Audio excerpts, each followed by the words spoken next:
bienvenidos a un podcast más.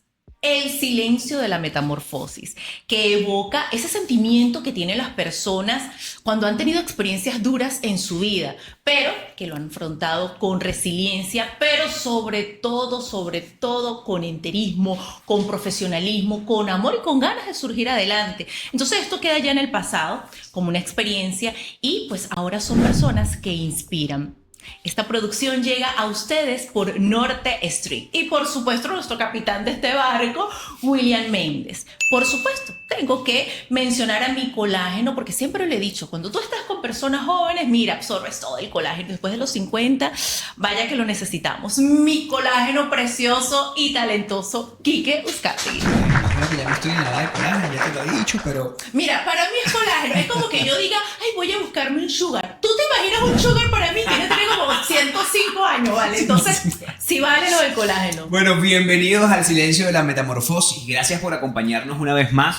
Les recuerdo que nuestras redes sociales están activas, Andreisa Méndez, Quique Uzcategui, para que se conecten con nosotros y si tienen una historia interesante que contar y que están dispuestos a compartir con nosotros, pues por supuesto que serán bienvenidos a este podcast. Agradecidos con la gente de Norte Stream por permitirnos el espacio. Pero hoy tenemos una historia más y de verdad que está bien interesante. Sí, Quique, y está interesante porque fíjate que a veces hay cosas tan triviales en la vida.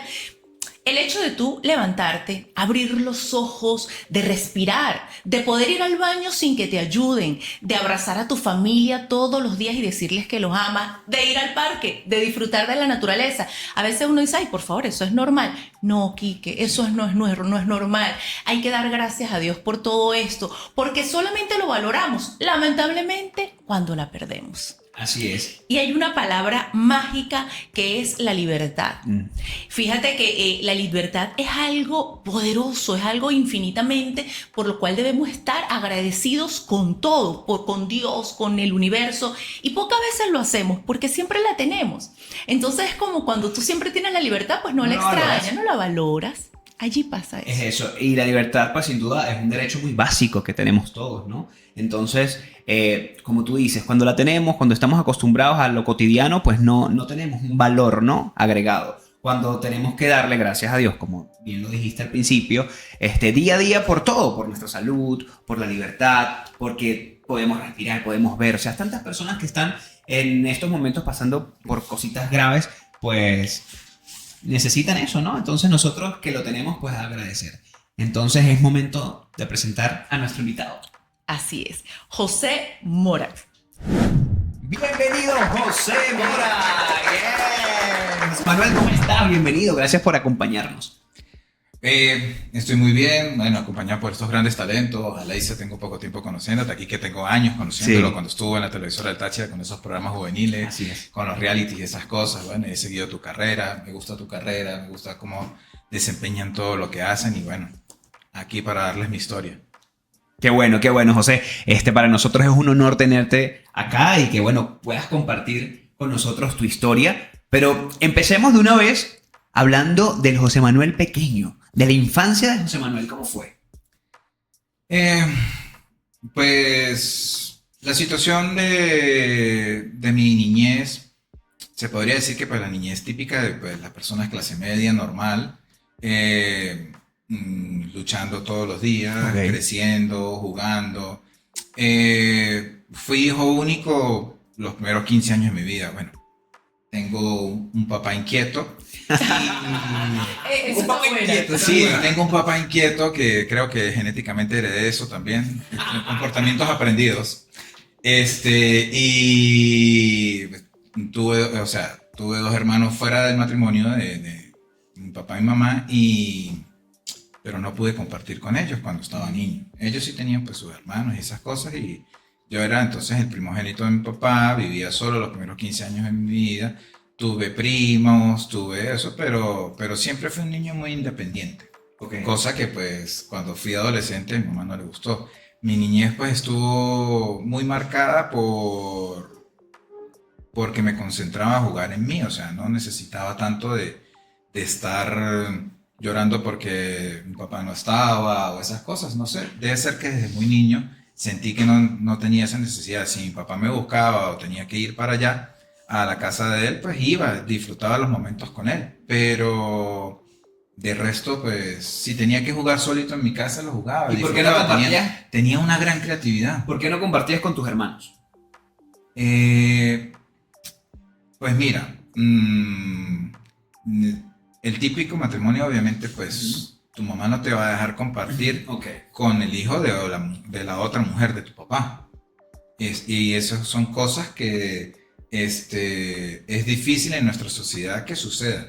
No hay esa mente abierta, bueno, en esa época no existía esa mente abierta de que, bueno, son tus hermanos, no, son los hijos de ella. Sí. Es diferente.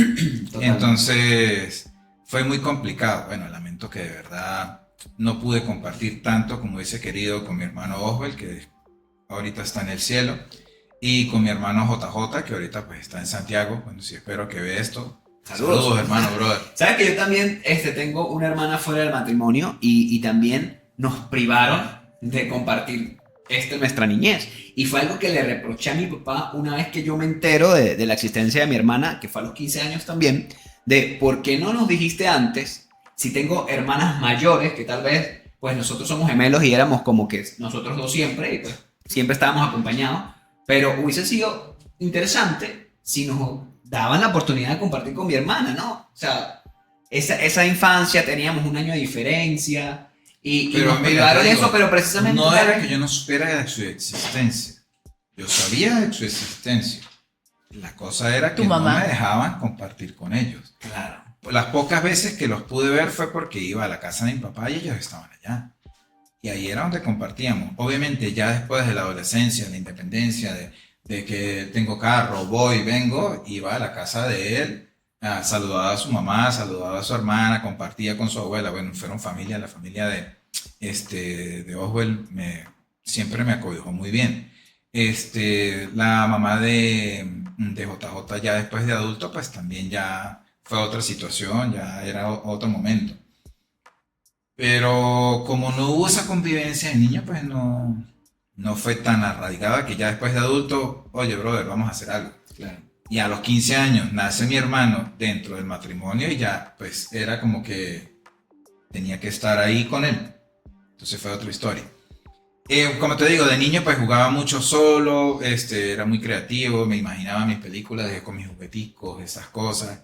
Estudié en un colegio cerca de mi casa, pero bueno, ese ADN de mi papá como que estaba ahí. El inquieto, y desde muy el pequeño inquieto, fui el muy inquieto. inquieto, fui muy prematuro en algunas cosas, fui demasiado prematuro en algunas cosas y eso pues me llevó a muchas experiencias desde muy joven. No te puedo decir que, bueno, desde muy joven me gustó que si fumar, que si el alcohol, que ese tipo de cosas. No, nunca fui ese tipo de vicios. A mí lo que me gustaba más de niño era Las mujeres, las mujeres. esa diosa omnipotente Claro. que presencia en todos lados. ¿Cómo era la relación con tu mamá? Mi mamá fue sobreprotectora, en lo que actualmente podríamos decir que es una mujer tóxica. ¿En qué sentido? Mi mamá, yo era niño, no sabía, pero mi mamá me utilizó de espionaje. Yo fui un buen instrumento de espionaje. ¿De qué manera? Vaya para su papá y me dice, ¿sí? No, vaya para donde su papá y me trae lo que tiene en la gavetica. Porque yo no sé cómo sabía que mi papá guardaba cosas en tal gaveta. Y yo agarraba y sí, tenía cartas para mi bolsito. Ay, qué Y cuando llegaba, ya después que yo tuve un punto de conciencia donde dije, lo que hago genera que entre ellos hay conflicto. que haya problemas, que haya discusiones, que haya agravios físicos, dije, no, pues no lo hago más. Buena historia para un sketch mío de problemas de divorciados. Ey, sí. Ahí con el niño. Sí, sí. Pero sí, te mi mamá consideras- me utilizó para eso. Pero te consideras, o sea, ¿consideras que tu infancia fue feliz? Sí, sí, porque tú no te puedes reflejar solamente que tu vida haya sido mala porque viviste momentos malos. Son partes de lo que te enseñan a madurar. Es así. Tú no puedes decir que eres feliz si toda la vida has sido feliz. Porque si no has conocido la tristeza, para ti el estado de estar siempre feliz es un estado normal. Entonces, no podrías valorar la felicidad. Y el ser humano tiene que tener altibajos. O sea, hay días que Sí, estás feliz, hay días son que no lo necesarios. estás. Es Exacto, así necesario. como lo dice la serie intensa, la comiquita intensa, intensamente. O sea, tú no puedes ser alegre todo el tiempo, porque si eres alegre todo el tiempo y no tienes los otros estados, no te desarrollas como persona. Mira, ¿crees que la soledad que tal vez tuviste por ser hijo único esos 15 años te abrió el espacio a la creatividad? De repente te refugiabas en diseñar, en crear, porque José es muy creativo. Entonces, ¿cómo nace ese amor por todo esto? Soy creativo para generar ideas, Ok, pero no tengo la motricidad para dibujar. ok. Soy creativo para decir, te puedo ayudar a crear este guión, vamos a hacer esto, vamos a implementar esta idea, vamos a hacerlo de esta manera. Siempre veo los puntos de vista diferentes, pero no tengo la motricidad para dibujar. Estudié diseño Ajá. y me fue muy mal siempre en mis materias donde tenía que dibujar, en arte y esas cosas, porque no tengo esa motricidad. Intenté desarrollarla, hasta las letras me quedan feas. O sea, te rasparon preescolar definitivamente. Yo creo. Recorte, Yo creo, sí. etcétera. Sí, sí. Y lo cómico del caso es que mis hijos sí heredaron, bueno, me imagino por las personas, por parte de la mamá, no sé si venga esa creatividad, sí heredaron esas cosas. Tengo una hija que dibuja, bellísimo, mi hija mayor, y uno de los varones también dibuja, pero no lo siguió desarrollando. Tuvo otras artes. O sea, si tuviéramos que hacer como una retrospección, ¿no?, al pasado, ¿qué momento de tu vida tú hubieses dicho, oye, hubiese hecho mejor esto o hubiese tomado esta decisión? ¿Hay algo, algún momento en tu vida donde tú ahorita hubieses querido cambiar? Mira, yo no cambiaría mi niñez.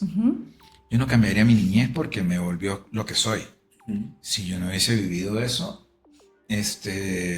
sería otra persona. Y en ese momento te diría, pues sí, mi niñez me gusta así. Tuve que vivir todas esas experiencias, todos esos malos ratos, todos esos momentos de alegría, y eso me enseñó a valorar las cosas simples de la vida. Un momento en el parque, un café, Tu familia actual. sí, los pequeños momentos, las cosas de a diario que no se ven o no se valoran normalmente, esas cosas, yo sí las valoro. ¿Qué te puedo decir? Si el día de mi cumpleaños tú me llegas con un chocolate, para mí tú eres de mi círculo cerrado de personas. ¿Por qué? Porque valoras mi vida con un detalle, así sea simple. Así lo veo yo. ¿Por qué? Porque los detalles ostentosos sí alegran, pero como yo siempre viví con detalles simples, siento que tienen más peso. ¿Verdad? Porque la persona que te regala un chocolate es porque no tiene para darte algo ostentoso, pero pensó en ti. Y hace un sacrificio para comprarte chocolate. Exacto, hace un sacrificio por un simple chocolatito. ¿Ves? O un simple momento, o un mensaje largo, que te escriban esto, o que publiquen una foto tuya en sus redes. Esos simples valores, esos simples detalles, se valoran mucho. Yo tengo una tía que ella siempre en su cumpleaños anotaba quién la felicitaba, papá. ¡Ay, qué Y si tú no estabas en la lista, al siguiente día, la cruz. Mira que tú no me llamaste, que tú no me felicitaste. Y así tengo Sí, una existe- amiga existen existen personas así, existen personas. Sí. Ah, Yo no sí me me felicitan, yo no felicito. Ay, sí, no. ¿Qué? Volviendo, entonces, en mi niñez hay familiares muy cercanos que pues fueron como esos hermanos que no convivieron conmigo durante mis primeros 15 años. Okay. Tengo un primo que ahorita está en Medellín, se llama Nelson Antonio Galán. Él fue como mi hermano mayor, él es un año mayor que yo y compartimos muchos momentos donde pues me quedaba en su casa, iba para allá y jugábamos y pues su familia fue un poquito más pudiente que la mía y él siempre fue un niño que compartió sus pocas cosas o las cosas que él tenía conmigo. No fue de esos familiares egoístas que te negaban las cosas. Con la familia de mi papá no pude compartir mucho estando niño por eso, Qué porque pues, lamentable, mi papá ¿verdad? fue muy cerrado en ese aspecto. No, bueno, es más, la familia de mi papá siempre dice que yo no quise compartir con ellos, pero en realidad el que no me involucró fue él. Claro, era un niño. Yo era un niño. Eso conllevó a que, pues, como te dije, fui muy prematuro en muchas cosas de la vida que busqué. Y no sé si fue por instinto, por genética, por comportamientos aprendidos, por neurolingüística de ver a mi papá o de escuchar a mi papá o de escuchar a mi mamá. Me apasioné y me enamoré de las mujeres. esa Venus. Qué inquieto, chico, qué Sí, inquieto. desde pequeño. Yo tengo una anécdota muy linda que la escucha una madre y dice, uy, qué loco. Pero en tercer grado llegué a decirle a mi mamá que tenía novia. Y mi mamá, ¿cómo así que tienes novia? Si estás muy niño. Yo le digo, sí, mamá, tengo novia. Y yo no sé por qué a mi mamá se le generó la curiosidad de preguntarle, ¿y ella sabe? Y yo le dije, no. Ay, qué lindo. Así como Marjorie de Sousa, ella es mi novia, pero no lo sabe. Ay, Exacto. qué lindo. Entonces, pues, Que de broma no le dijiste a la maestra, porque normalmente el Sí. primer amor de un niño es su madre y después la maestra. maestra. Seguro no puede te daba reglazo porque eras inquieto. Mira, José, pero te no, gustaban porque es que mis maestras fueron señoras muy abuelas. Ah, ok. claro. No fueron jóvenes. Ahora es que los niños disfrutan de esas profesoras que uno dice, Maestras. Dios mío, Qué quiero estudiar en esta maestrota. época. Sí. Mira, José, ¿y te gustaban las mujeres de tu edad, las menores o las mayores? Mira, he tenido de todo. Upa, inquieto. He tenido de todo, he tenido de Inquieto totalmente, ¿no? todo. He tenido de todo. Sí, bueno, obviamente cuando uno está niño, las niñas mayores que uno se desarrollan más rápido. Sí. Y pues ya en sexto grado fui demasiado inquieto y pues obviamente las niñas que ya o habían repetido o eran meses mayor que yo, que ya habían empezado su desarrollo, eran las que más llamaban la atención Claro. visualmente. Ok. Ya cuando llego a la adolescencia pues es otra historia. Por eso soy papá tan joven. ¿A qué edad fuiste papá? Como dicen, cuajó a los 17 y nació a los 18. Ah. Era bien inquieto. Y la era. mamá Inquieto. también tenía 17. Inquieta La mamá también. joven, sí, joven, tenía 16 y dio a luz cuando tenía 17. Ah, ¿qué tal? Fueron papás Mm. muy jóvenes. Cuando llegó ese momento, ¿pensaron en detener el embarazo o dijeron vamos a echarle pichón a esto? Mira, éramos muy niños y obviamente éramos muy inmaduros Y era lo que le dijeron los y sí padres. se pensó. Lo que pasa es que no había los medios económicos y bueno, creo que fui yo el que lo propuso y ella en un punto lo pudo haber como aceptado y después me dijo no, yo sí quiero seguir adelante y bueno, ya sí se siguió adelante, ya tiene 25 años. Ah, bueno, saludos para él. Sí, o sea, Sí. Mira, cuéntanos en qué momento de tu vida, tal vez por la curiosidad, por todo eso que dices que ha sido muy así, llega una parte oscura en tu vida, la parte más oscura de tu vida. Mira. ¿Cómo fue eso? eso ya llegó es que bueno, ¿qué te puedo decir? La parte oscura que llegó en mi vida fue complicado, fue una toma de decisiones aceleradas que tuve, porque tenía muchas cosas que me ofuscaron, me sobrepasaron y quise tratar de tenerlas en control de la manera fácil. Ok. Me hicieron propuestas ilícitas donde en ese momento pues casi todo el mundo lo hacía, que era ir a otro país y utilizar el dinero caribe. Ah, ok.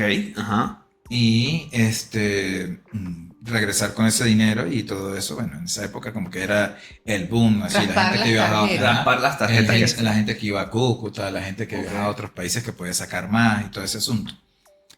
Y empecé en ese mundo porque necesitaba dinero rápido, Ujú. porque iba a tener a la que es mi última hija Ok.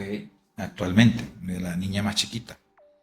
Disculpa, José, para los que no vivan en Venezuela, hace años nos daban un cupo anual para que tú pudieras viajar al exterior, pero era, o sea, era más o menos la relación del cambio era Oye, Mira, te daban como no- 4.000, ¿no? no 4.000, recuerdo. 5.000 dólares. O sea, te da- 4.000 no, y eran 5.000 5.000 dólares. dólares. 5.000. Eran 5.000 dólares, pero el recuerdo al cambio Bolívar O sea, dólar, no lo era recuerdo. absurdo, o sea, era una Sí. cosa que éramos millonarios en el exterior. Ajá. Si Sí. tenías hijos, cada hijo también tenía un cupo Cadivi siendo menor de edad.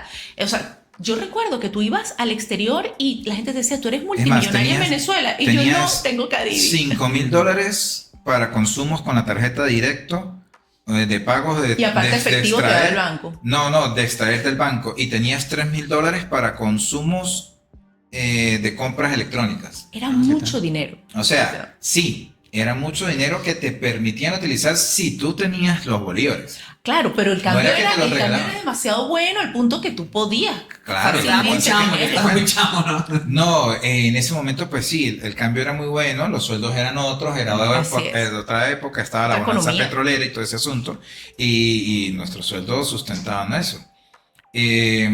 Pero te digo, no, la idea de eso era también obtener una entrada de dinero mayor porque pues tenías que estar preparado. Y el sistema era de que la gente viajaba a otro país Y lo gastaba en lo que tú lo quisieras. gastaba o cómo era, porque yo, Sí, bueno, era para consumir, o sea, es como que tu tarjeta, tú llegabas y pagabas en un restaurante con tu tarjeta de crédito y eso te iba descontando de los 5.000. Ujú. Pero si tú generabas una compra en un portal web, tus consumos de internet eran los de los 3.000. Ok.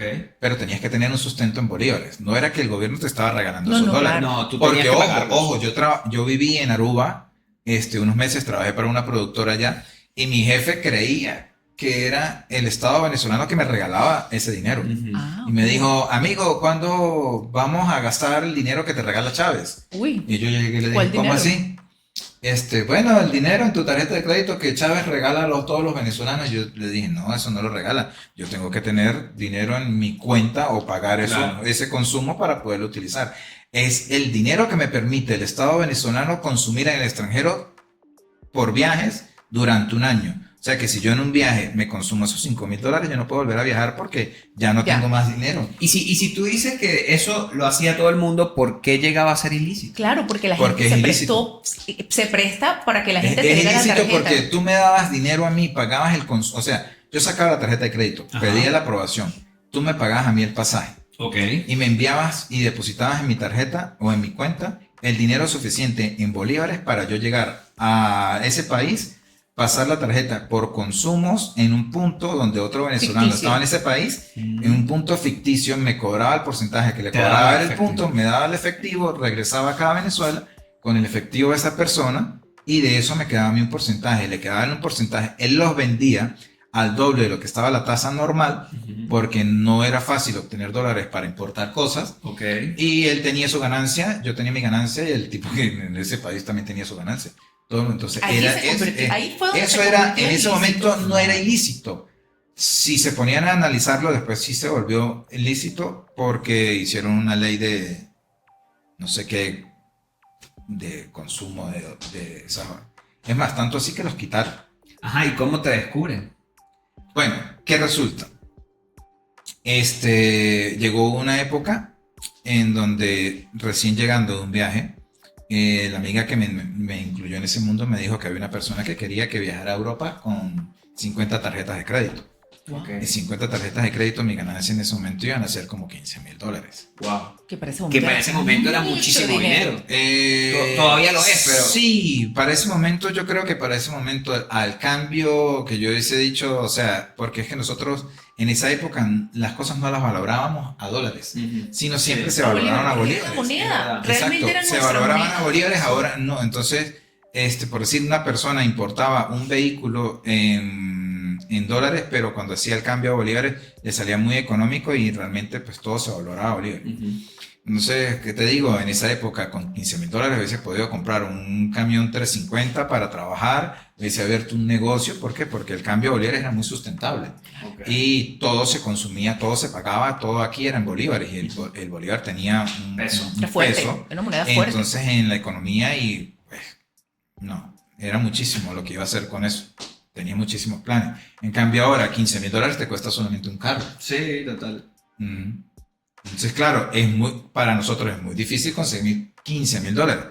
Pero en esa época, si nos ponemos a ver la relación precio, esos $15.000 de esa época eran, por decir, como 150.000 Ajá. Y ahorita. tú anteriormente de recibir esa propuesta, ¿viajabas con cuántas? Con 10. Con 10. O sea que para ti 50 representaba un riesgo. O sea, tú pensaste que Era un esto riesgo. puede ser un riesgo para mí. Pero con esa Sí, ganancia. era un riesgo, pero No lo pensé. la ganancia me cegó.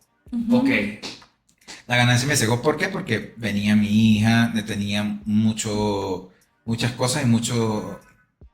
En ese momento, pues quería que el negocio que pudiese yo formar con esos $15.000 era para que mi pareja en ese momento también tuviese una entrada de dinero que, pues, establecemos un negocio, tú vas a tener una entrada de dinero. Iba a cambiarte ese la vida dinero iba a cambiar, totalmente. exacto, a pesar de que ya tenía un negocio. Sí, Pero era un negocio que estaba en ese momento, ya no estaba en el auge, porque pues muchas leyes que habían salido habían minimizado la entrada de dinero en ese punto. O sea, teníamos una productora audiovisual que ya en ese momento, en el 2008, 2009, no recuerdo muy bien, el Estado venezolano sacó una ley donde por tú hacer publicidad tenías que pagar impuestos. Entonces la gente dejó de hacer spot publicitarios porque tendría que pagar más impuestos. Y eso minimizaba sus ganancias. Claro. Entonces nuestro trabajo se vio diezmado un poco en esa parte y empezamos a trabajar con cosas que nos generaban menos dinero, pero nada más trabajo, pero igualito nos generaban dinero, que fueron los videoclips. Todo ese cambio, en el momento, pues yo, o sea, sentí la presión de que ya van a ser un bebé, quiero Claro. que no viva, tampoco que viva en la austeridad, pero sí que viva Bien. Cómodo, bien. ¿Cómo? cómodo, cosas que yo no pude tener cuando niño, que mis otros hijos no pudieron tener porque pues la situación era otra y mis entradas de dinero no eran muy fuertes, aunque también pues fui, como dije, un niño inquieto, inmaduro en mi adolescencia y pues hubo muchas decisiones mal tomadas. Bueno, pero además tú ya lo habías hecho, te sentiste en confianza, dijiste, bueno, Plomo. voy a asumir el riesgo, es por mi familia, tal, Sí, y te en, eso- lanzas. en ese momento me lancé a esa idea por eso, por tratar de salir adelante Pero- de manera fácil. Fue una persona de confianza que te hizo esta propuesta. ¿Ya habías viajado con tarjetas que ellos te habían dado Exacto.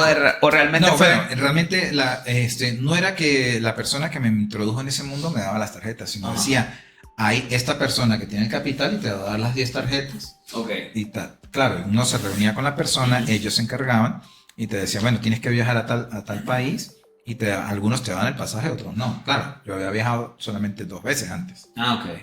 Ujú. ¿Y qué pasó? ¿Cómo te descubrieron con las Ah, bueno, con las sucede que cuando llego al aeropuerto, hubo muchas banderas rojas que yo en el momento no No viste. vi. ¿Cómo cuáles? No vi. ¿Como cuáles? Como que estaba empezando el año Ujú. y todavía el gobierno venezolano no había dicho cómo iba a ser el proceso de consumo El exterior. de Cadivi en el exterior. Sí, mi tío me dijo, epa, pero ¿cómo van a hacer para pasar las tarjetas si todavía no ha salido la ley o cómo va a ser o cuántos cupos van a dar y todo ese asunto? ¿Cómo te vas a ir a principio de año a Europa con tantas tarjetas sin saber cómo va a ser ese procedimiento? Ok. Y yo dije, mi respuesta fue, pues, creyendo uno que se la sabe todas, me imagino que ellos tienen todo cuadrado. La segunda red flag es cuando recibo, supuestamente las tarjetas, recibo una maleta. Y me dicen, las tarjetas están en la parte plástica de la maleta porque tú no puedes pasar migración y todos los puntos de control de un aeropuerto con 50 tarjetas de crédito. ¿Cómo Con justificas 10 eso? Con 10 tú puedes pasar porque puedes tener cuentas en 3 bancos y cada banco te puede dar 2 tarjetas, son 6. Más las tarjetas de débito puedes pasar fácilmente con 10. Sí, pero los Pero con nombres, 50 las no. identificaciones, ¿cómo Ah, pero eso no te lo revisan. Bueno. Ok. Tú puedes tener 10 plásticos en tu... Ujú. En tu... Cartera, ¿no? Sí, ¿qué no, pasa? En ¿cómo tu se mismo llama? monedero. No, eso Porta en el monedero no, tarjetas. pero normalmente cuando uno viaja uno tiene un pasaporte y todas esas Ajá. cosas. Y en eso tú pues tienes espacio para meter las tarjetas. Puedes tener 3 de débito y 7 de crédito. Sí. ¿Y no te dio Fácilmente curiosidad de son tuyas. revisar la maleta? Pues mira, fui confiado. Ok. Fui confiado porque pues la persona me dijo, mira, tal, en la parte plástica están todas, no sé qué. Y eso fue el mismo día del viaje, o sea, que no Sí, te fue dio el mismo tiempo día. tampoco de No, decir, tampoco, bueno, la tengo en mi casa ahí Porque- sola, pues no, porque vamos a- yo vamos a ver. justamente concreté con ellos, nos encontré, yo llevaba un bolso donde llevaba mi ropa, y al llegar al aeropuerto, entro con el bolso y con la maleta dentro del baño, y en el baño pues yo es donde acomodo todo. La ropa dentro de la maleta. ¿Cuál fue la otra red flag? O sea, primero no vi las tarjetas y la siguiente fue que empecé a notar que la maleta estaba como mal arreglada. O sea, cualquier persona básica sabe que pues uno tiene que cerrar con el brochecito cuando vas a viajar. Eso estaba mal puesto. Cuando me doy cuenta de los detalles, como que diría de bricolaje y carpintería, usaron tornillos cabezones. Ujú. Y los tornillos que tú usas en la maleta pues son a raja, así como los del drywall. Ok. No deben notarse. Pero todavía yo ahí seguía cegado Ujú. con que mi ganancia van a ser $15,000. Wow. Ujú. Entonces, ¿qué sucede? Yo voy confiado, entrego maleta 4 horas antes, Ok. porque llegué muy temprano al aeropuerto. Mi vuelo entraba Italia, pasaba por Francia y llegaba a Dublín, que era el punto donde me iba a encontrar con unos amigos, me iba a quedar en la casa de ellos ahí en Dublín. Y de ahí empezaba mi viaje en tren a España, Ok. que era donde se supone que tenía que entregar La las maleta. tarjetas. Ajá. Mm. Mm. Resulta y acontece pues que nunca salí. Nunca salí de Venezuela. La maleta, cuando yo estoy a punto de abordar, me llaman a zona de revisión y en zona de revisión me bajan, me hacen sacar todo, me dicen que si pueden perforar la maleta, que cualquier cosa ellos mismos, el Estado venezolano asume y me daría otra maleta para que yo ¿Y vea. tú te imaginabas que era otra cosa que no eran tarjetas? No.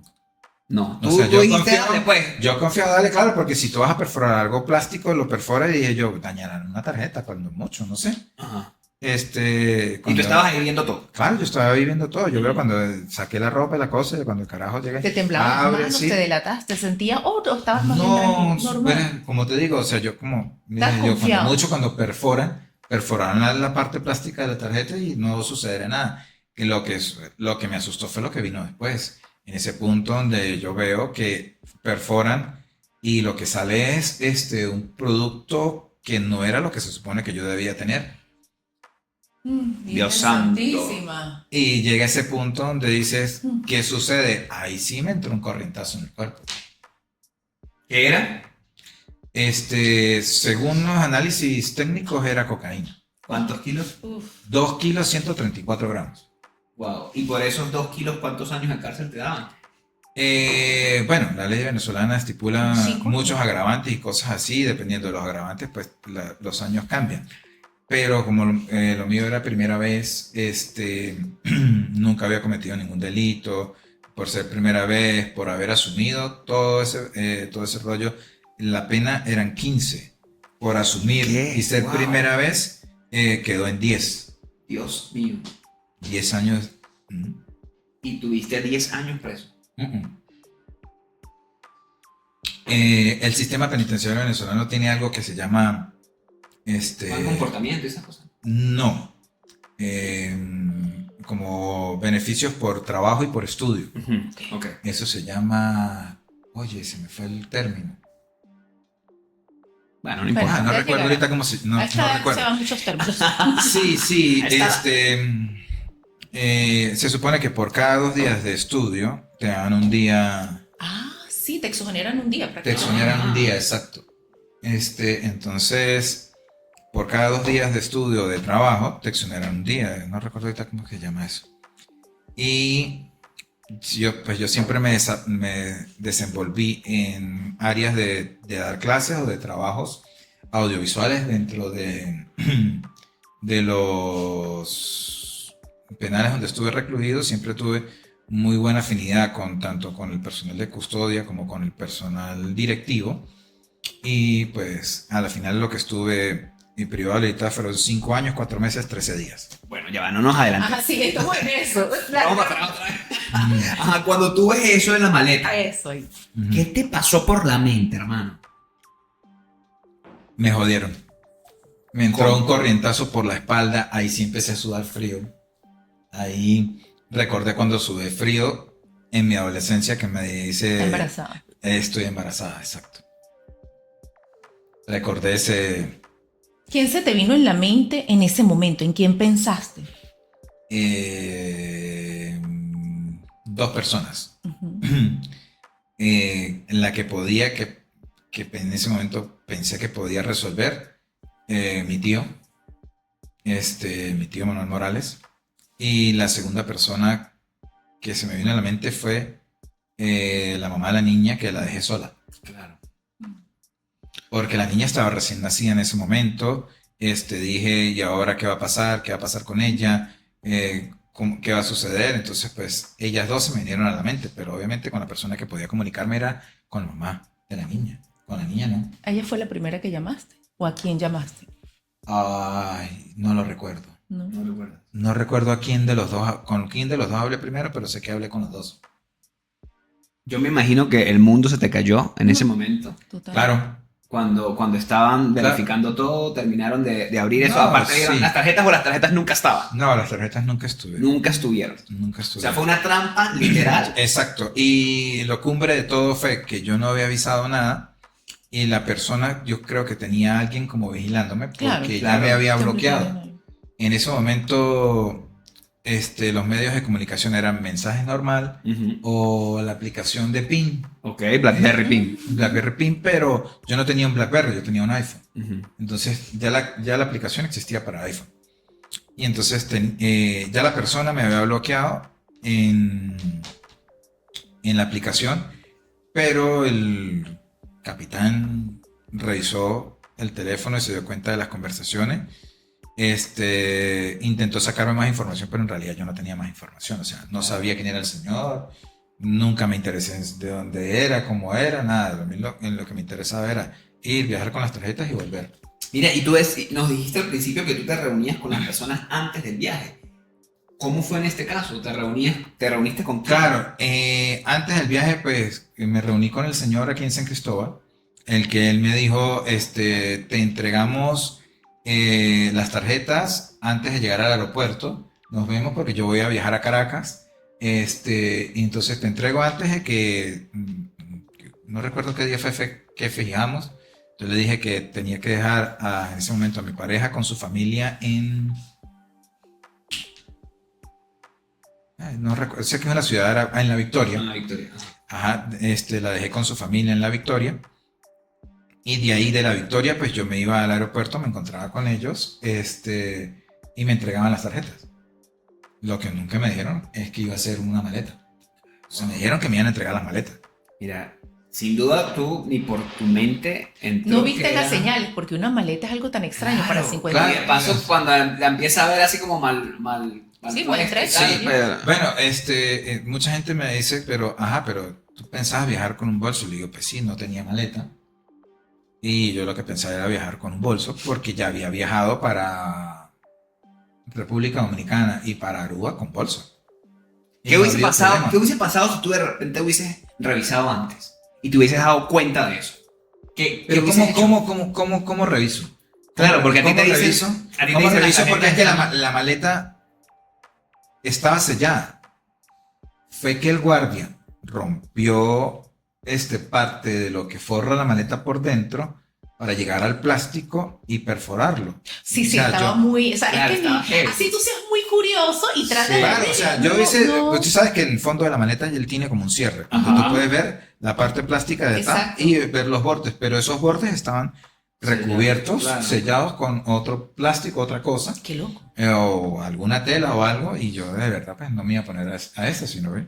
La vi, o sea, por dentro no se notaba tanto. Bueno, y que en como esos por años fuera. tampoco habían tantos programas que te abrieran la mente, ¿no? Como No, ahorita tal vez. si supieras que después de eso, cuando caigo privado de libertad, como a los meses, estrenaron Alerta Alerta Aeropuerto. Aeropuerto, que coño, hubiese sido fino que lo hubiese visto Entonces, antes. Por lo menos. Cuando- Hubiese sabido eso, todas esas cosas que se inventaban para lo de los viajes, hubiese dicho, Claro. hey, hubiese caído en cuenta. Pero Cuando bueno, descubren todo, ¿qué fue lo primero que pasó? ¿A dónde te llevaron? ¿Qué te dijeron? bueno, lo primero fue, llamé a su familia, llamé a un abogado, me tuvieron en un destacamento de la guardia que queda ya cerca del aeropuerto de Maiquetía. Me tuvieron esposado a unas escaleras porque pues esos destacamentos no pueden tener celda y me tuvieron en unas escaleras y me posaron al tubo del pasamano de la escalera y ahí una colchoneta y ahí estuve porque creo que existe una ley que no permite que esos destacamentos tengan celdas. De ahí me llevan al Ministerio Público. En el Ministerio Público me asignan un centro de retención, un centro policial. Estuve en Macuto recluido 4 meses. Hasta que el Estado venezolano inauguró una cárcel nueva en Barquisimeto y sacaron muchos privados de libertad de estaciones policiales para allá. Y ahí pasé 8 o 9 meses y de ahí esos sí fueron los momentos más oscuros que pude haber vivido. Era la primera vez que podía convivir con personas que yo dijera, wow, Alta de verdad peligrosidad. la gente, o sea, de verdad hay gente mala, porque bueno, yo vengo de un sector muy popular de San Cristóbal, que es el 23 de enero. Pude haber creído que toda la vida existían los consumidores de droga, Ajá. pero en realidad no había conocido a la persona realmente de una manera tan profunda de saber de que este es malo porque quiere ser malo. ¿Y los 4 meses cómo fueron? Los primeros 4 meses. Es que los primeros 4 meses yo estuve recluido con policías, con guardias y con agentes aeroportuarios. O sea, yo no estaba realmente Con gente mala, digamos. no, Con o otros sea, presos, eran con otras personas que han personas, cometido ¿no? delitos, pero por decir, delitos administrativos, delitos no sé qué. O Funcionarios, digamos. Funcionarios, exacto. Ajá. Funcionarios que no era que maté porque me gusta matar. Claro. Sino, bueno, me metí en una situación parecida Y a la ahora mía, cuando y estaban por casos de droga, por casos de corrupción, por casos de malversación y cosas así. te cambian a la cárcel nueva de Barquisimeto, Ujú. es donde tú conoces La maldad de la gente. La real maldad de la gente. La ¿Cómo real fue ese maldad. proceso y cómo lo viviste? Oye, ahí realmente tuve muchísimo miedo porque había que cuidarse. Ujú. Había que cuidarse porque primero estuve en una celda con 16 personas, en una celda, en un espacio 3x2. Wow. 16 personas que tenemos que dormir en el piso, Baños. y cuidándose de que, tú sabes, pues que hay muchos los rumores de que Te si te violan. descuidan, te violan. ¿Y es verdad Obviamente, eso? que, pues, a mí nunca me sucedió, siempre estuve en guardia, pero las personas que yo escuché que les sucedía eso, eran personas que se dejaban en realidad, no era una violación, o sea, era como que eran personas que homosexuales que querían tener una pareja o ser la pareja de alguien. O José, Porque yo viví fue el sistema penitenciario cerrado. Yo no viví el sistema penitenciario abierto donde manda el PRAM. el malandro. Pero ustedes eran nuevos, estaban llegando, ¿no? También No, ahí, pero- había- el sistema no era, o sea, ahora mandas el PRAM. O sea, está el PRAM de la cárcel que Pero lleva no, mujeres pero que tienen... ese sistema yo no lo viví, ese es el sistema abierto. Hay cárceles que todavía son abiertas donde mandas el malandro. Ajá. Y ahí el que decide qué es lo que es bueno o es malo es el malandro. Y están Ok. armados No, y demás. exacto. Yo viví el sistema penitenciario donde mandas el gobierno. Ok. Donde tú tienes que pararte firme, Es que es donde como tienes debe que ser, hacer, ¿no? exacto, donde tienes que todos iguales, todos el mismo corte de cabello, todo eso, pero obviamente, o sea, igual estás encerrado en una celda con 16 personas malas. José, y son personas que han tenido actos de corrupción, hay gente inocente, hay gente también, violadores, hay asesinos, Sí, hay de todo. Hay de todo un poco, sí. Ahí está. O sea, no los distribuyen por categoría. El sistema penitenciario cerrado, o el que se está aplicando, no discrimina en ese sentido. O sea, ¿de qué manera? Si tú tienes delitos de cualquier tipo de violencia de género o de violencia sexual, igualito te colocan en pabellones donde hay ladrones, donde hay malversación de fondos, de todo Pero es eso. duro, ¿no? No es. ¿Cómo te diferencian en ese sistema de pabellones? Es dependiendo de la cantidad de años. Dependiendo de la cantidad de años con la que te den, tú vas al pabellón de máxima seguridad, de mínima seguridad o de mínima y de media y mínima. Mira, siempre se escucha que dicen, por ejemplo, agarraron a un violador, lo Y lo metieron van a en la violar. cárcel. Este tipo lo van a escoñetar en la cárcel, ¿no? Que es lo que se merece. Si existe ¿Tú viste eso? ese abuso.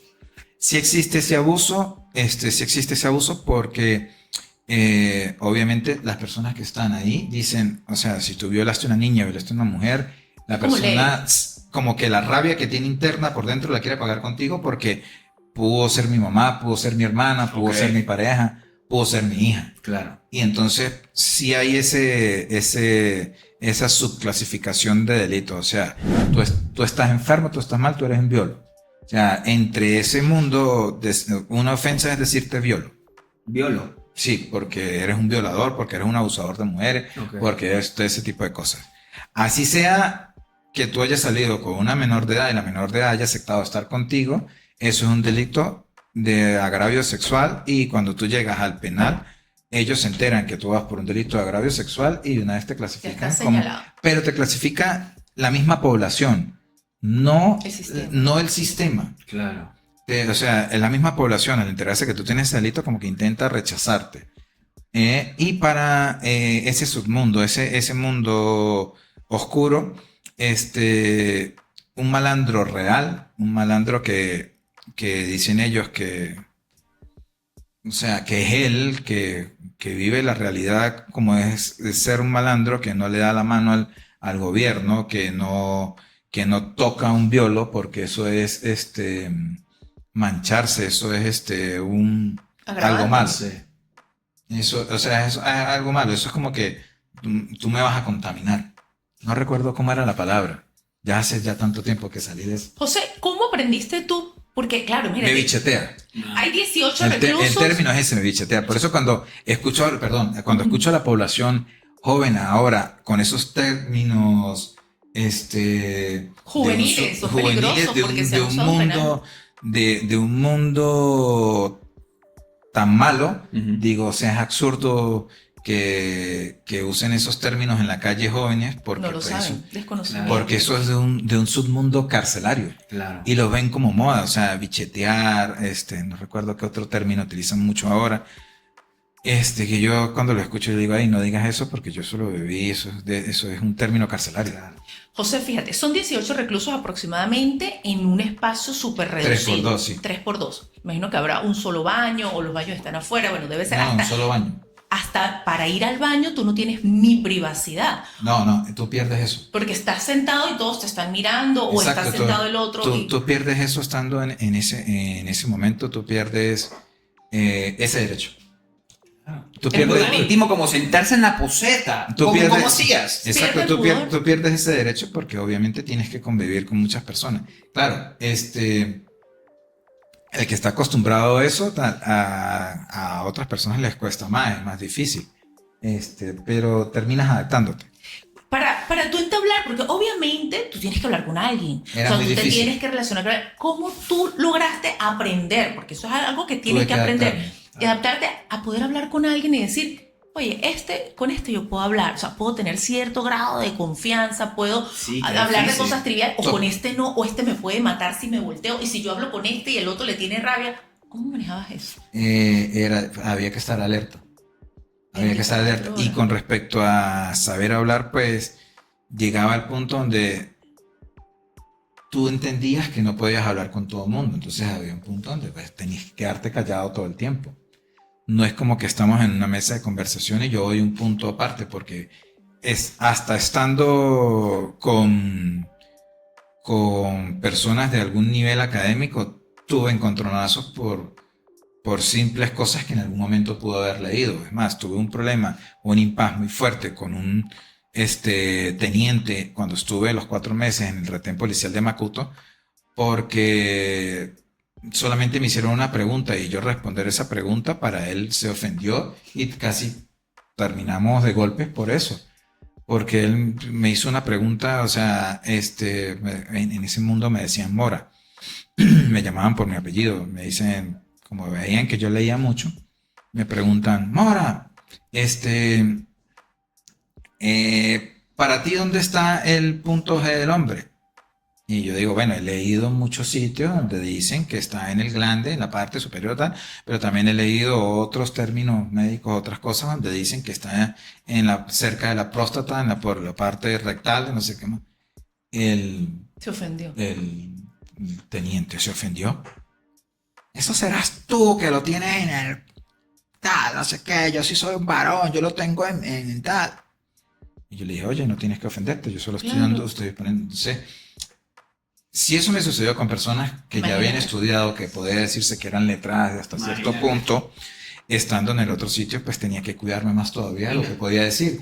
Y lo peor del caso es que yo tengo un defecto muy fuerte, que es que a mí me gusta llevar la contraria cuando sé que la gente está errada. Ay, ¿cómo manejaste Y eso me fue muy difícil manejarlo. Mira, además que podías Muy pensar difícil. que cualquiera Te iba a de costar ellos la te vida. podía estar traicionando en cualquier momento también. Exacto. Porque si te dicen, No, y mira, si supieras ve al que- baño, si su- hasta la hora. Sí, si supieras que cuando estuve los 4 meses,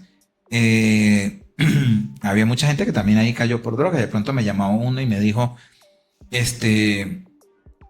mira, que tu jefe está dañando la ruta. Y yo, ¿what? ¿A qué te refieres? Sí, que tienes que comunicarte con tu jefe para que no nos dañe la Concha de ruta, mango, que a no ver sé si qué tú- más. Que esto yo le dije, mira, bro, de verdad, la persona me bloqueó, yo no sé quién es su jefe, no sé qué cartel es. Aquí estoy pagando mi peo y no, que sí, que tienes que comunicarte con él. Yo le dije, primero, el único acceso que tenía con él era por una aplicación y nunca tuve su número de teléfono. Y ahí lo que le daban a uno era un código. Y tu Recuerda, teléfono ellos lo tenían. no, claro, ellos lo retuvieron, pero como te digo, o sea, yo tuve, fue BlackBerry Messenger Ajá. y eso era un código PIN Claro. y no era un número de teléfono. Ujú. Entonces yo nunca tuve el número de teléfono de la persona, fue un código PIN. José, en este tiempo, ¿sí? En los años que estuviste, ¿hubo un momento que recuerdes que hayas pensado, hayas dicho, hasta que llegue donde te quebraste, donde dijiste, ya, no puedo más? Mira, en mi situación oscura hubo muchos momentos así. Hubo muchos momentos así y pues terminé refugiándome en la lectura. Mucha gente se refugia en esos sitios, en la palabra. Otros lo hacen para sentirse como que tienen un escudo, porque en ese mundo, ese submundo carcelario, la persona que tiene una Biblia tiene como que un escudo contra las cosas malas. Y los violadores y esas cosas siempre andan con una Biblia así como que, Mm. aquí está la Biblia, aquí tengo la Biblia, o el Nuevo Testamento como un por lo pase menos. como un pase. No es como un pase, no, es como que, hey, no me vayas a hacer daño en la palabra, yo Estoy estoy en el arrepentido. mundo, yo soy un... Eso tenía un nombre. Las personas que iban al culto allá tenían un nombre, eran como los Sí. religiosos, algo así, no Sí. recuerdo cómo es que le dicen ahorita. Entonces, pues, el malandro dice, no puedo tocar a la gente del Señor. Y de esa manera era que se defendía.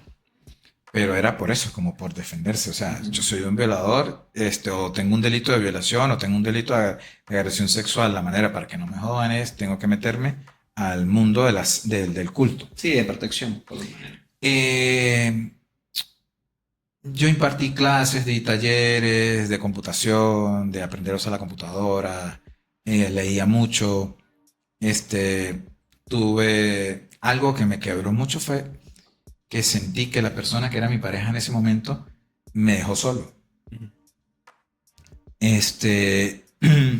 Me dejó solo y eso me hizo mucha falta, me hizo mucho daño. Ella tenía sus problemas, la bebé estaba pequeña, todas esas cosas. No es que no deba justificarla, pero cada uno estaba viviendo sus golpes de manera diferente. Ella nunca estuvo sola aquí afuera, siempre tuvo gente que la apoyara. En cambio, yo tuve un grupo muy selecto de personas que podían apoyarme. No era que no quisiera otro, pero es que el Estado en ese sistema solo permite un grupo muy pequeño. Y entre ese grupo estaba ella, y si ella faltaba, era como que me hacía falta algo a O mí. sea, la esperabas en las visitas y no llegaba. Exacto. Eso sucedió en múltiples ocasiones y pues llegó un punto donde le dije, mira, si tú no tienes tiempo, si tú no puedes, prefiero saber que no vas a venir Hay que tener expectativas. a tener expectativas de estarte ¿Y esperando. cómo ella te lo hacía saber? Por medio de cartas. Ah, O ok. mi mamá me decía, no puedo venir por X, Y o Z. ¿Quién te visitaba pues, siempre? ¿Quién era la persona más constante en tu visita? Mi mamá. Qué lindo. Claro, mi mamá y mi papá también en un momento hasta que ya no permitieron la entrada de hombres. Creo que mi hermano pudo haber ido una vez, Pero tu mamá O dos siempre veces. estaba ahí. pero sí, porque después solo permitieron las mujeres. Las visitas eran cada 15 días, después una vez al mes, cosas así. El amor Luego de una madre semana. es una vaina Sí. demasiado... En todos los podcasts, No, no. siempre que hemos tenido acá, siempre el amor de madre ha sido como lo más sublime, lo más que te ha... Es lo más sublime. Mira, entonces llegó en ese punto donde alguien que yo no esperé, que yo no pensé, fue ese apoyo que no recibí de mi pareja, lo recibí de esa persona. Y se generó un lazo muy bonito entre nosotros y bueno, volvió a florecer, lo digo sinceramente, pues en ese momento volvió a florecer el amor, El amor. que fue la mamá de mis hijos los mayores. Ok. Y pues ella llegó a hacer ese apoyo incondicional, muy fuerte el resto de ese tiempo mientras estuve acá. ¿Quién fue la primera persona que te visitó y a cuánto tiempo tú ves a un pariente?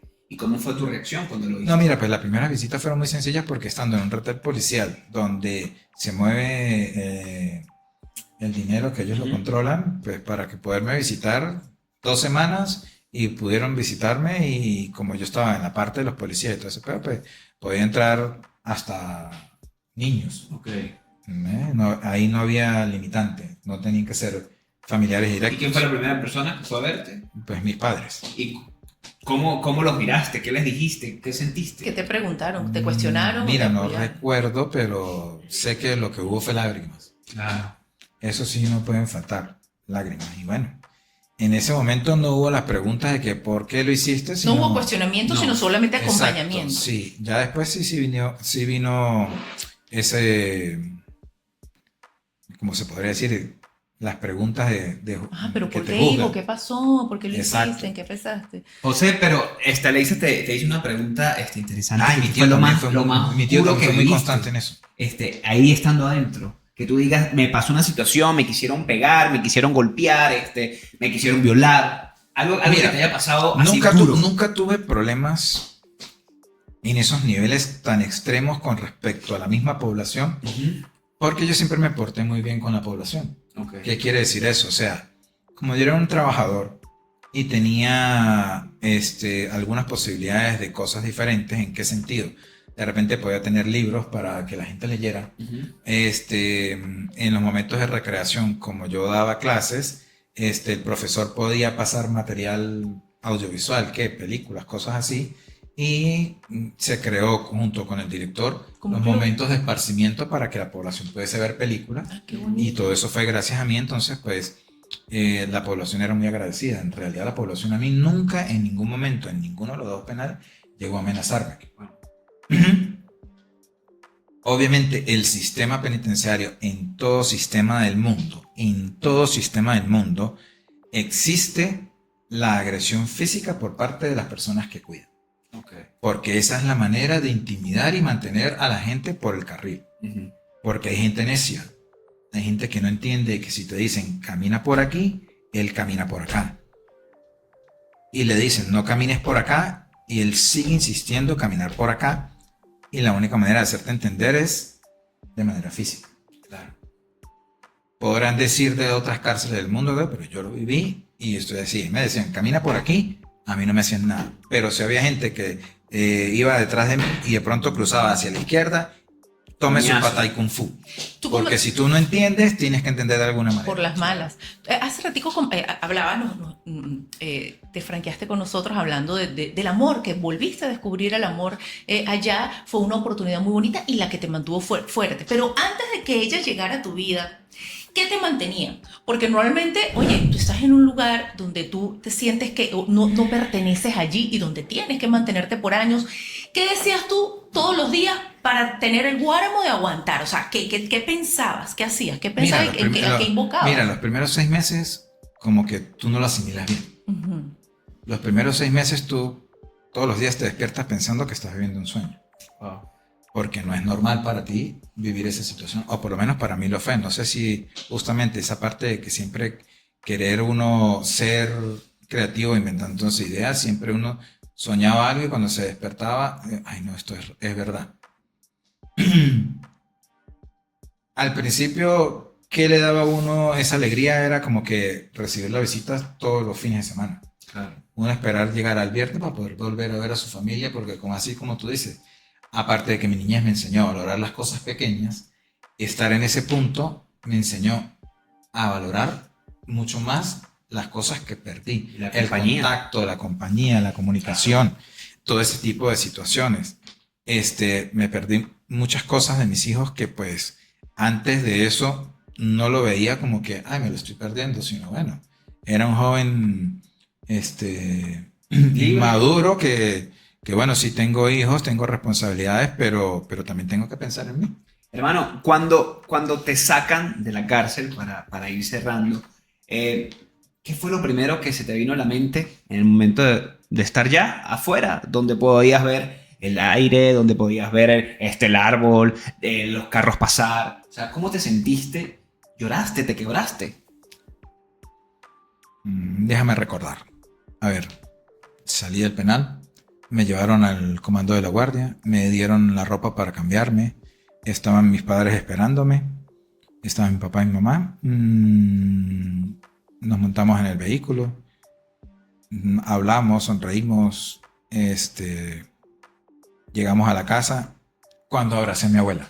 Ay. Ay, Dios. Sí, mi abuela en el tiempo que estuve fuera tuvo una degeneración muy fuerte física. Yo cuando yo entré en ese mundo, mi abuela era una mujer recta, alta, parada, sublime.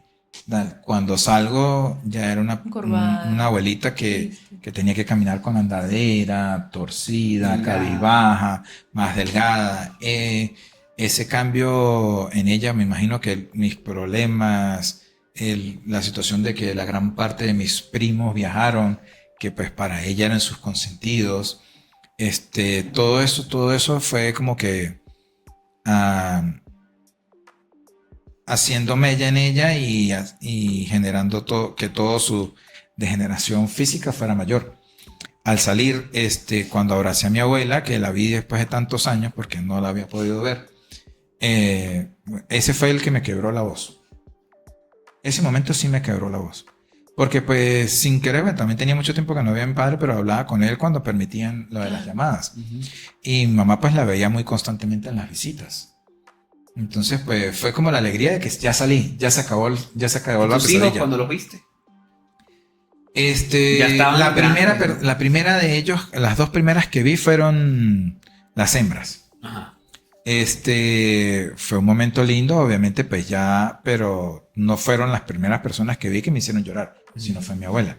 Ya después, cuando vi a mi hija Keila o a mi hija María Ángel, fue esa alegría y ese momento, pero no fue el llorar de que ya volví, sino que ya vamos para adelante. ¿Tuviste algunas palabras para ellas? Mira, si las tuve, no lo recuerdo. No lo recuerdo porque quería ir a abrazarlas. Eso sí, recuerdo que quería hacerlo. Después cuando estuve con mis hijos, los varones, fue como que es otra intimidad. Sí. O sea, tú tienes otra confianza con ellos. Claro. Entonces fue como que ese abrazo de sentimiento, no sé, es que con tus hijas es diferente. Sí, total. Los varones con y son tu mayores, relación con varones es diferente. ¿Ves? José, ¿cuál crees tú que fue, para ir cerrando un poco, ese momento que tú consideras que fue tu metamorfosis, tu cambio? Porque estamos viendo dos versiones de José, el José que nos estás contando y el José que conocemos, que es un hombre totalmente emprendedor, trabajador, responsable, educado, respetuoso. O sea, eres un profesional muy reconocido acá en la ciudad y muy querido también. Pero ¿cuál crees tú que fue ese momento de metamorfosis en tu vida? Y ahora, ¿cómo es el José de ahora? O sea, ¿qué cambió en algo ese proceso para bien? ¿Qué puedes decirnos en ese momento? Mira, ¿qué me enseñó esta situación tan fuerte? Que me reforzó lo que ya tenía de niño, que era valorar los momentos. ¿Qué me enseñó? Que así te caigas 1000 veces, tienes que seguirte levantando e intentándolo. No te puedes rendir fácilmente. ¿Qué me enseñó? Que no puedes tampoco apoyar todas las cosas de tu felicidad o de tus impulsos, de todo eso, en otras personas.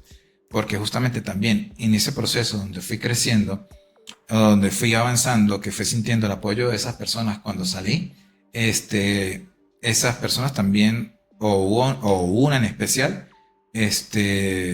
terminó dañando todo lo bonito que había creado. Y parte de ese crecimiento fue pensar que iba a ser una nueva vida. Y justamente cuando salgo, todo eso se desarma porque me enteré de muchas cosas que me volvieron a tumbar. Entonces comprendí que la felicidad es propia. Para tú poder tener una felicidad con alguien, tienes que ser feliz tú mismo contigo. Y eso me hizo entender la situación que viví ya, los golpes de la vida, y todo eso me hizo entender de que para poder ser feliz en pareja tienes que ser feliz tú mismo. Si tú no te das la felicidad propia, si tú no te apoyas, si tú no piensas en crecer, si tú no te estableces metas, si tú no generas situaciones para crecer, no lo vas a lograr. ¿Por qué? Porque sí, los padres te ayudan, te dan un cimiento. Pero tú tomas la decisión. Al Exacto, final. pero tú tomas la decisión. Así es. Porque así tus padres te quieren ayudar, te quieren apoyar, te quieran dar, te quieran esto. Si tú no tomas la decisión de salir adelante, no lo vas a lograr. ¿Por qué? Porque tú eres la principal herramienta para salir adelante. Yo creo que ese mensaje está claro. No, ya no hay más nada que decir. Está claro, José. Gracias por acompañarnos. No, El silencio de la metamorfosis. El tiempo es cortico y ya nos quisiéramos seguir conversando contigo. No, y hay muchísimas más cosas en la vida. A un segundo podcast, una segunda parte. Sí, sí. Pero gracias. Lo podemos enfocar en otras cosas. No, gracias a ustedes por permitirme dejar este mensaje, porque es la idea. No te rindas, siempre van a haber obstáculos, pero eso es parte de la vida. Eso es parte de la vida. No mires a las demás personas en redes sociales pensando que ellos tienen la vida fácil y tú quieres tener esa vida fácil. Porque tú no sabes en qué momento esa vida fácil se derrumba y normalmente a las personas que tienen la vida fácil les cuesta más levantarse. Podrán tenerlo todo, pero muy dentro de ellas son personas frágiles. Gracias, José. De verdad que gracias por compartirlo. Gracias por ser inspiración. No, Porque no. más allá de ver la parte oscura que José vivió, es ver cómo nos inspiran. Y fíjense algo. Primero tenemos que querernos a nosotros mismos, ser felices, lo aprendí de ti hoy, ser felices con nosotros mismos, con lo que somos, para después ser feliz y darle felicidad a los demás. Exacto. Gracias, José, qué bonito. Bueno, con esto nos despedimos por el día de hoy, hermano. No. Gracias. Y bueno, nada, ustedes sigan en contacto con el silencio de la metamorfosis, que cada día se pone más bueno con estas historias increíbles que sin duda nos enseñan muchísimo. Muchísimas gracias a Norte Stream por permitirnos esta oportunidad, a nuestro William Méndez, que está ahí siempre, al frente y haciendo posible de que este podcast lo puedan disfrutar. Nuestras redes sociales, Quique. @Aleisa Méndez, @Kiki Uzcategui. Será hasta la próxima. Chao, chao.